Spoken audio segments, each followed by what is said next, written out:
Hello, it's Melissa in Canada again, and today I have something very special to show you that I'm very excited about.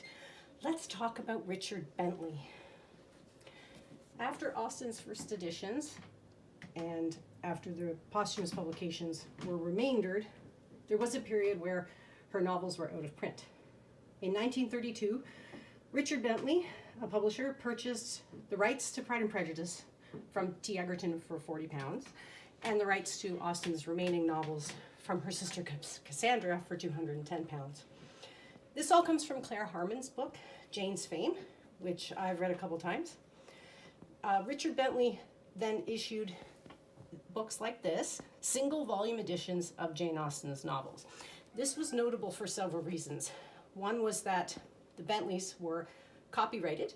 The other was that it was the first time Jane Austen's name appeared on the title page, as all of her other her publications were issued anonymously. And this was the first time that Austen's novels were published illustrated, and it was from this point forward that her works were never again out of print. Bentley published these each with a frontispiece illustration. This is the Sense and Sensibility. This Lucy Steele showing the miniature of Edward to Eleanor Dashwood. This edition that I've purchased turned out to be absolutely gorgeous. The interiors are flawless and still include the beautiful, perfect frontispiece tissue paper. This is the title page, and you can see this set that I have here was published Richard Bentley and Son, 1882.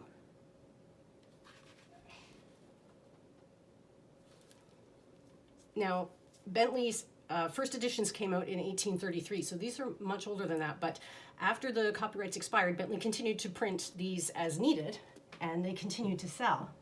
This set here in 1882 is quite remarkable because only Bentley would have been able to publish this set of Austen's novels, because even though her novels were in the public domain by then, this one, the Memoir and Lady Susan by Austen's nephew, J E Austen Leigh, was still under copyright to Bentley. So he was the only one who could have put out a set that included this volume.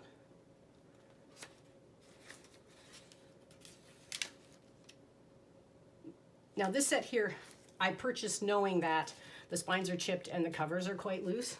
I published it, it was advertised as a rebinding candidate, and I did purchase it that way. I would love to keep the 1882 binding, but it is disintegrating in my hands.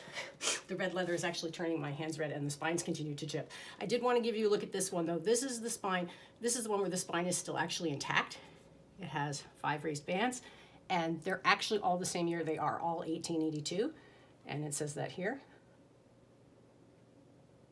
So I will be looking into having the set rebound because I absolutely love this set. I would like it to be readable. So I would like to have it, I'm looking into having it rebound. You can see these were supposed to be less expensive than a 3-volume novel, and I'm sure they are, but these were absolutely beautifully published. All the gold gilt on the top is still visible and beautiful on all of them. The spines were quite decorated. I love the size. I consider them to be so highly readable, and I'm actually really impressed with the quality of the paper and how it all held up over time. There are no loose pages, no foxing, no damage, nothing. And this is what the first pages look like inside them. And they're absolutely beautiful. The paper is so smooth.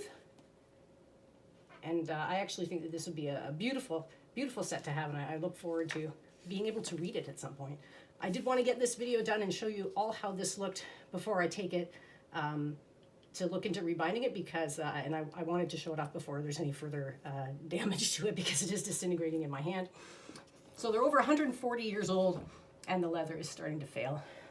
But also the cover's off the Pride and Prejudice. But I'm really, really fond of the set. The interiors are beautiful, and I look forward to it being readable. Thank you.